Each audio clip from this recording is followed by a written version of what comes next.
নমস্কার সবাইকে, কেমন আছো সবাই? আশা করছি সবাই অনেক ভালো আছো, সুস্থ আছো। আমার নতুন একটা ভিডিওতে তোমাদের সকলকে জানাই অনেক অনেক স্বাগত। বারটা হলো বৃহস্পতিবার, আর এই যে দেখো সকালবেলা মশলা মুড়ি বানিয়েছি। পেঁয়াজ, শসা, ধনিয়া পাতা, কাঁচা লঙ্কা সব কিছু দিয়ে, সঙ্গে চানাচুরটা অবশ্যই আছে, কারণ চানাচুর ছাড়া মশলা মুড়ি ইনকমপ্লিট, তাই না? আমাদের রোজকার দিন সেরকম তো রুটি সবজি এইসবই খাওয়া হয়, তবে মশলা মুড়ি বা মুড়ি জাতীয় কোনো জিনিস সেইভাবে আমি খাই না। তো আমরা দুজনই, কারণ ও সকালবেলা অফিসে যায়, সেই জন্য কি বলতো, ওর জন্য রুটি তরকারি এগুলোই তো বানিয়ে দিই। তবে বৃহস্পতিবার দিনটা মাস্ট হচ্ছে মশলা মুড়িটা হবেই হবে। সপ্তাহে একটা দিন আমরা কিন্তু মুড়ি খেয়ে থাকি, আর সেটা বেশ বরের হাতে জমিয়ে হচ্ছে তোমার মশলা মুড়ি ও মাখায় সুন্দর করে। ওটাই খাওয়া দাওয়া করে এখন চলে এসেছি দুপুরে রান্নাবান্না করতে। তবে একটা কথা বলি তোমাদেরকে, আজকের ব্লগে না তোমরা দুদিনের ব্লগ একসঙ্গে দেখতে পাবে। তো চলো এখন দিনটা তাহলে শুরু করা যাক। বুধবার দিন রাতে আমি ভেবেই রেখেছিলাম যে বৃহস্পতিবার দিন আমি হচ্ছে ছোলার ডালের ধোকা বানাবো। তবে সেরকম আমি আজ পর্যন্ত কোনো দিনও বানাইনি, এই প্রথমবার হচ্ছে তোমার বানাচ্ছি। কেমন কিভাবে করছি সেটা তো তোমরা অবশ্যই দেখতে পাবে। তবে সত্যি বলতে কিছু কিছু জিনিস না মাকেও জিজ্ঞেস করলে ভালো হতো। আমরা না তাড়াহুড়োর মধ্যে আমি শুরু করে দিয়েছি, আর খাওয়া দাওয়া করে নিয়েছি। আজকে আর চা খাইনি, দুধটা দিয়ে গেছে যদিও বা, কিন্তু আজকে আর চা খাইনি। আজকে অনেকটা কাজের তাড়া আছে, মানে এই রান্নাটা করতে যদিও বা একটু ঝামেলার ব্যাপার আর কি। তো প্রথমে হচ্ছে তোমার জিরা আর কাঁচা লঙ্কা দিয়ে ভালো করে অল্প একটু নুন দিয়েছি, দিয়ে বেটে নিয়েছি মিক্সিতে। ভেবেছিলাম যেদিন আমার রুমে মিক্সি আসবে তার পরের দিন ধোকা বানাবো, কারণ দেখবে এমন কিছু কিছু রান্না থাকে শিলনোড়ার তো অবশ্যই তার বাটা মশলার একটা আলাদাই স্বাদ থাকে। তবুও বলবো এমন কিছু কিছু রান্না থাকে যেটাতে কিন্তু মিক্সির ব্যবহারটা করলে ভীষণই ভালো। মানে ব্যবহার করলে কি হয় বলো তো, মিক্সিতে যে মিহি পেস্টটা হয় আর কি, সেটা কিন্তু শিলনোড়াতে অতটাও হয় না। তো যাই হোক, আজকে ডালটা আমার যেহেতু মিক্সিতে বেটেছি, আমাকে কিন্তু আজকে খুব একটা ঝামেলা পোহাতে হয়নি। না হলে এই রোদের মধ্যে বাইরে ছাদে আমি যদি শিলনোড়াতে মশলা বাটতে যেতাম বা এই ডাল বাটতে যেতাম, তাহলে কিন্তু আরও বেশ খানিকটা সময় লাগতো, তাই না? আর এদিকে যা যা করলাম সেটা তো তোমরা দেখতেই পেলে। তো প্রথমে হচ্ছে তোমার সর্ষের তেল দিয়ে মৌরি আর কালো জিরে আর অল্প একটুখানি হলুদ হলুদ দেওয়ার পর বেটে রাখা হচ্ছে তোমার ডালটা দিয়ে দিলাম। আর এখন খুব ভালো করে একটুখানি মানে মাখিয়ে নিতে হবে আর কি। তো আমি না বুঝতে পারিনি যে এই ডালটা খুব একটা যে বেশি ঘন করে, মানে একদম ঝুড়ো ঝুড়ো করে করতে হবে সেরকমটা নয়। আমার গন্ডগোলটা ঠিক এখানেই হয়েছে। দাঁড়াও, অল্প একটুখানি স্বাদ মতন একটু চিনি দিয়েছি আর সামান্য নুন দিয়েছি। আমি অন্যদিন যখন কোনো কিছু রান্নাবান্না করি তখন কিন্তু মাকে বলি আর কি, যে এইভাবে এটা করছি। তখন যদি মনে হয় যে এই রেসিপিটা আমি এরকম মাকে বললাম, তো এইটা গন্ডগোল আছে, তখন কিন্তু মা বলে দেয়। তবে ওই যে আজকে না আমার বলাই হয়নি, আজকে মাকে শুধু এটাই বলেছি যে আজকে আমি একটা রান্না করব। তবে সেই রান্নাটা যদি আমি বলতাম তাহলে মার কাছ থেকে টিপস নিয়ে আমি ভালোভাবে রান্না করতে পারতাম। সত্যি কথা বলতে আমার এই ডালটা না খুব ভালোভাবে হয়তো মানে পাকানোটা বেশি হয়ে গেছে, আমি বুঝতেও পারিনি। ওই যে বললাম প্রথমেই, আমার আগে কোনো দিনও ধোকা বানাইনি, কারণ এই ধরনের জাতীয় জিনিসগুলো না একটু ঝামেলা। তো সেই জন্য আমি আজ পর্যন্ত কোনো দিনও ইচ্ছেও হয়নি। হঠাৎ সেদিন হচ্ছে তোমার ইউটিউব স্ক্রোল করতে করতে দেখছিলাম আর কি। তো ভাবলাম ডালটাও যেহেতু আছে আর নারকেলটাও নেই, নাহলে ছোলার ডাল দিয়ে নারকেল দিয়ে লুচি কিন্তু দারুণ লাগে। আর এখন তো খুব একটা আমরা ময়দা জাতীয় জিনিস খাইই না। তো যাই হোক, ওইদিকে একটা স্টিলের থালার মধ্যে অল্প একটুখানি সর্ষের তেল নিয়ে ভালো করে হচ্ছে থালাটা পুরো ভালোভাবে মাখিয়ে নিতে হবে। আর তারপর গরম গরম হচ্ছে তোমার যে ডালটা, যেটা ভালো করে মাখিয়ে রেখেছিলাম, সেটা এখন দিয়ে দেবো।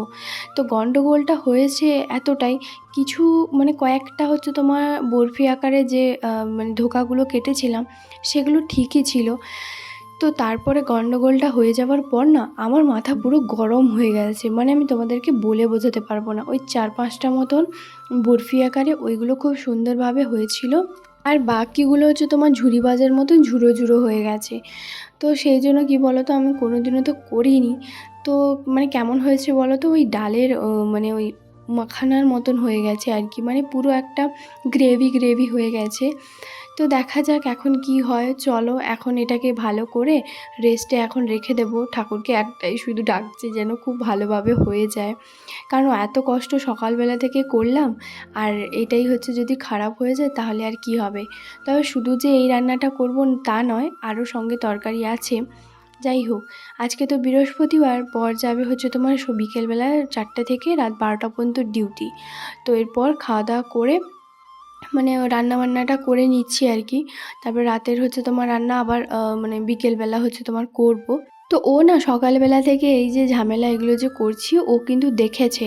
আর তারপরে ওকে আমি জিজ্ঞেস করলাম যে তোমার জন্য কি মানে রান্নাবান্না আলাদা করে দেবো, তুমি নিয়ে যাবে বিকেলবেলা আর খেতে আসবে না? তখন বলছে না না, তুমি এগুলো যখন করছো আর আমি এখন খেতে মানে দুপুরবেলা আমাকে আর আলাদা করে রান্না করতে হবে না, আমি হচ্ছে তোমার খেতে আসবো ওই 8টা সাড়ে 8টার দিকে। তুমি আরামসে বিকেলবেলা উঠে সন্ধ্যেবেলার দিকে আরামসে রান্নাবান্না করে ফেলবে। তো এই যে দেখো কয়েকটা তো খুব সুন্দরভাবে হয়েছে বরফি আকারে, দেখতেই পাচ্ছ নিশ্চয়ই। আর বাকিগুলো দেখো কেমন ঝুরো ঝুরো হয়ে গেছে। রাগটা আমার তখনই ধরেছে। রান্নাবান্না করেছি, খাওয়া দাওয়া করেছি, সেগুলো আর কোনো কিছু ভিডিও করতে পারিনি। আর বিশ্বাস করো আমার মাথা পুরো গরম হয়ে গেছে। ওইদিকে তো সব কিছু বাটাবাটি এগুলো তো করেই নিয়েছিলাম মিক্সিতে, কাজু পেস্ট, কিশমিশ, তারপরে হচ্ছে তোমার টমেটো, রসুন, তারপরে মানে কাঁচা লঙ্কা, পেঁয়াজ এগুলো বাটা। তরকারিটা কিন্তু পেঁয়াজ রসুন দিয়েই বানিয়েছিলাম। তবে ভাবিদের রুমেও এক বাটি দিয়ে এসেছি, ওরাও খেয়ে কিন্তু বলেছে যে গ্রেভিটা না জাস্ট দারুণ, আর ডালটাও দারুণ লাগছে। সত্যি স্বাদটা খুবই ভালো হয়েছিল, সব কিছুই ঠিকঠাক ছিল। ওই যে কয়েকটা মতন হচ্ছে তোমার সেই ঝুরো ঝুরো হয়ে গেছিলো, তো সেই ডালটা গ্রেভি হয়ে গেছিলো, আর গ্রেভিটাও খুব টেস্ট হয়েছিল আর কি। তো যাই হোক, এদিকে সকালবেলা বর বাজারে হচ্ছে তোমার গেছিলো, ওখান থেকে সবজিপাতি যা যা নিয়ে এসছে সেগুলো তো দেখতেই পেলে, ওইখানে তো সকালবেলা গুছিয়ে রেখেছিলাম। আর তারপর বিকেলবেলা ঘুম থেকে উঠে হাত মুখ ধুয়ে এখন হচ্ছে তোমার ভুট্টা বানাচ্ছি আর কি, মানে ভুট্টা পোড়া করব। আমার কিন্তু দারুণ লাগে, মানে এত ভালো লাগে। এই প্রথম হচ্ছে তোমার মানে বাজারে ভুট্টা উঠেছে, আর এখন তো বলতে পারো রুমের সামনেই হচ্ছে তোমার বিক্রি টিক্রি করতে আসবে। তো সেই জন্য কী বলো তো, মানে কিলোভাবে 500 এরকম করেই বিক্রি করতে আসে আর কি। তো আমি নিই, আমার বেশ ভালো লাগে। তোমাদের কার ভালো লাগে অবশ্যই জানিও। মানে মেলাতে গেলে আমি যদি রাস্তায় দেখতে পাই তাহলে গাড়ি দাঁড় করিয়ে হচ্ছে তোমার খাই। আমার মাও ভীষণ পছন্দ করে। আগেরবার যখন মেলা গেছিলাম দিদির বাড়ির ওখানে, আমি, মা, বাবু 3 জন আমরা বাড়ি যাওয়ার সময় রোজ একটা করে ভুট্টা হচ্ছে তোমার পোড়া খেয়ে যেতাম। রাস্তায় যেতে যেতে খেতাম আর কি, দারুণ লাগতো। তো যাই হোক, আর এখানে কিন্তু বর হচ্ছে সকালবেলা বাজারে যেই গেছে আর যেই দেখেছে ভুট্টা বাজারে উঠেছে, তাই দুটো হচ্ছে তোমার ভুট্টা নিয়ে এসছে। তো ও তো বলল যে আজকে খাবে না, বলল কালকে অন্য কিছু একটা বানিয়ে দিও। তো সেই কারণে আমি এই যে দেখো ঘুম থেকে উঠে ভালো করে ভুট্টাটাকে ছাড়িয়ে নিয়ে আজকে হচ্ছে তোমার এই ভুট্টা পোড়া করব, আর কালকে ভাবছি চাট বানাবো। তো যাই হোক, এই যে দেখো এখন ভুট্টাটা ছাড়িয়ে নিচ্ছি। ভুট্টার যে পাতাগুলো আর যে কালো কালো যে গুঁড়োগুলো, ওইগুলো কি বলো তো আমার পুরো কিচেনে হচ্ছে তোমার কাউন্টার টপটা পুরো নোংরা করে দিত। তার জন্যই হচ্ছে একটা কাপড় বিছিয়ে আমি ভালো করে হচ্ছে তোমার রাখবো। তো যাই হোক, এদিকে এক একটা করে ভালো করে ছাড়াচ্ছি। আর সত্যি তোমাদের কার কার ভালো লাগে অবশ্যই জানিও। আমার ভুট্টা মানে পোড়া বা ভুট্টা চাট দারুণ লাগে। তো কালকে ভাবছি যে চাট বানাবো আর কি, আর আজকে তো ভুট্টা পোড়া খাবো। তো এখনও পর্যন্ত যদিও বা রান্নাবান্না আমার কিছু হয়নি, করবো সয়াবিনের তরকারি, আর ও যদি বলে ভাত খাবে তো ভাত করব, আর আমি মুড়ি খাবো। আমি খুব একটা রাতে ভাত খাই না, খুব কমই খাই, রুটি হলে তখনই খাই। আর এখন যেহেতু হালকা হালকা গরমটা পড়েছে, মানে কখনো গরম কখনো ঠান্ডা কখনো এরকম আর কি, মানে পুরো ওয়েদারটা একদম উল্টো পাল্টা চেঞ্জ পুরো একদম হয়ে যাচ্ছে। তো সেই কারণে কি বলো তো, আমি ও বলল যে দুবেলা রুটি খাবে না, তো মাঝে মধ্যে রাতে রুটি খাবে, আর সকালবেলা তো এমনিতে আমাদের ব্রেকফাস্টে হচ্ছে তোমার রুটি হয় আর কি। তো চলো, এদিকে হচ্ছে তোমার ভুট্টাটাকে ভালো করে ছাড়িয়ে রেখে দিলাম, আর এরপর ভালো করে বাইরে হচ্ছে তোমার মানে রেখে দিয়ে এসেছি, তো ডাস্টবিনে ফেলে দিয়ে এসেছি আর কি। তো তারপর এই যে গ্যাসটা ধরিয়ে এখন ভুট্টাটাকে ভালো করে সেঁকে নেব। আর ভুট্টার না পুরো নরম, মানে ভুট্টার যে দানাগুলো পুরো নরম, যেহেতু এখন সিজনের প্রথম হচ্ছে তোমার, তো সেই জন্য ওকে আমি বললাম তুমি বাজারে যখন দেখতে পাবে তখন আর নিয়ে আসার দরকার নেই, কারণ এমনিতেও বাড়ির সামনে বিক্রি করতে এলে আমি এখান থেকে নিয়ে নেব। তো ভাবি ওরাও হচ্ছে তোমার নেয়, তবে এবছর ওদের থেকে আমরা প্রথমে হচ্ছে তোমার ভুট্টা পোড়া খেলাম আর কি।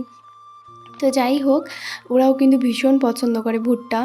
আর ওদের বাড়িতে যেহেতু অনেক সদস্য, তো ওরা একটু বেশি করে নেয়, মানে 2 কিলো মতন নেয় আর কি। আর আমি ওই 500 1 কিলো এরকম নিই। তো 1 কেজিতে প্রায় তবুও বলবো ছোটো ছোটো মানে মিডিয়াম সাইজের 6-7টা করে হয়ে যায়। তো ভুট্টাটা খুব ভালোভাবে পোড়া হয়ে গেছে।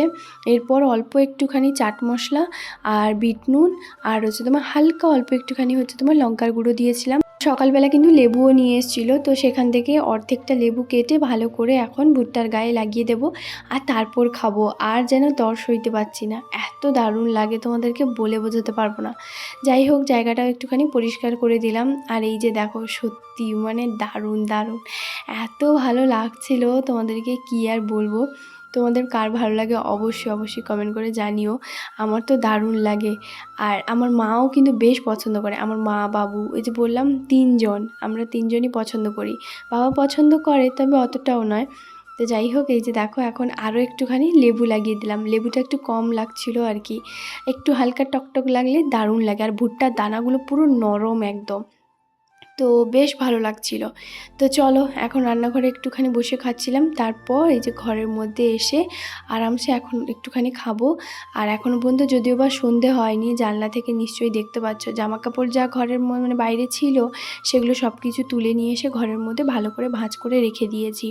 তো খাওয়া দাওয়া করে তারপরে এই যে দেখো এখন একটুখানি চা বানাবো, মানে ওই 7:30 8টার দিকে একটুখানি চা আর একটুখানি ওই মানে পাউরুটির মতো বানগুলো ওইগুলো নিয়ে এসেছিলো।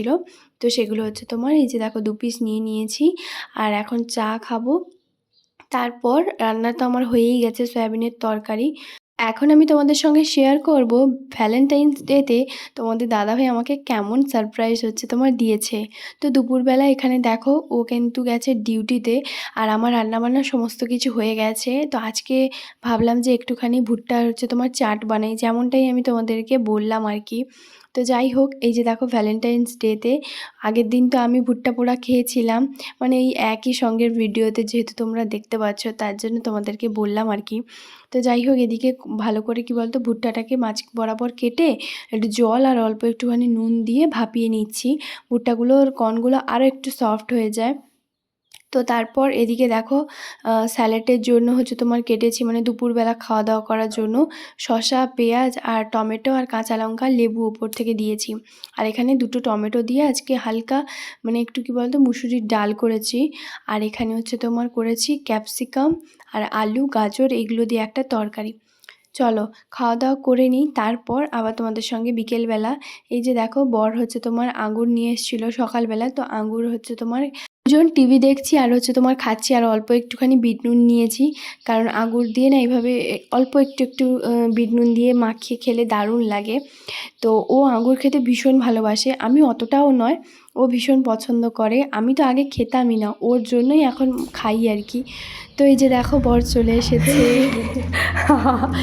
এত বড়, ই বাবা, একটাই যথেষ্ট ছিল, এত বড়। দিন দিন ভালোবাসা বেড়েই যাচ্ছি। হ্যাঁ, এইটাই দরকার, আর কিছু দরকার নেই। হেভি হেভি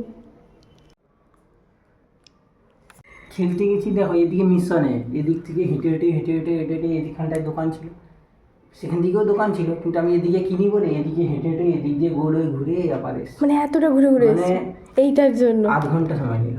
ভগবান, এত না করলেও দরকার ছিল, কোনো দরকার নেই।